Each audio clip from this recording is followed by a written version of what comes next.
Hi everyone and welcome back to my channel. I hope you all are doing good. I'm also good. I have not been able to make any videos for you for a long time because I'm a little busy. But from today onwards, I will try to make videos for you every day. Today's video is going to be for beginners. I want to give some tips to all those who are interested in learning English.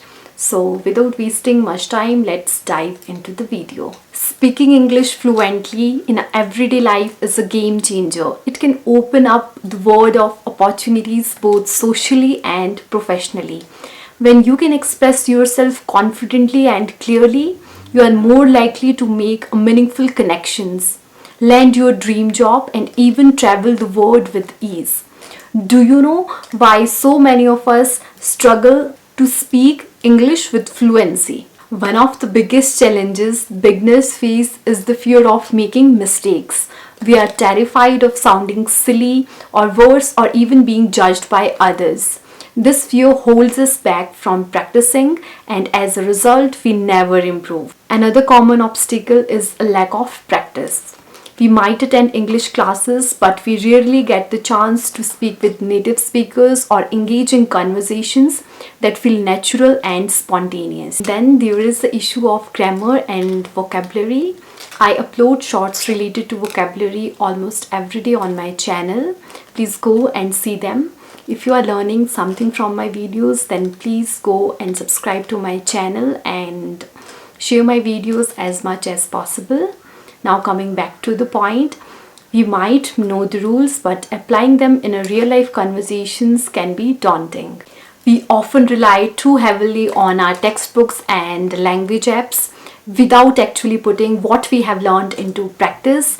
And let's be honest, it's very hard to stay motivated when we are not seeing progress fast enough. We get discouraged and our dreams of speaking English fluently seem to slip further and further away. But what if I told you that there is a way to overcome these challenges?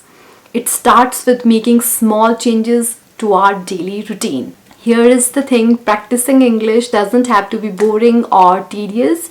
You can make it fun, interactive, or even rewarding. For instance, you can join a conversation clubs where you can practice speaking with others who share your goals. You could challenge yourself to speak only English with friends and family members for a day, or try using language apps that make learning a game. The key is to find a method that works for you and stick to it. One powerful technique that's worked for many language learners is the Pomodoro method. It's simple. You practice speaking for 25 minutes, take a 5-minute break, and repeat the process. Another success story is that of a language learner who committed to speaking English for 10 minutes every morning with a language exchange partner. Within a few weeks, she noticed a significant improvement in her pronunciation, vocabulary, and overall fluency. By doing so, you'll build up your confidence and fluency in no time. What is amazing about this technique is that it is not a rocket science. It's simple about being committed to a daily routine, believing in yourself, and being consistent. And that's what it takes to achieving fluency. So I want to leave you with a challenge today. Try committing to one daily practice that helps you to speak English fluently and see the difference within just 1 week. That's all about today's video. If you are looking for more language tips and tricks, then please stay connected with my channel and don't forget to like, share, subscribe to my channel. And thank you so very much for watching.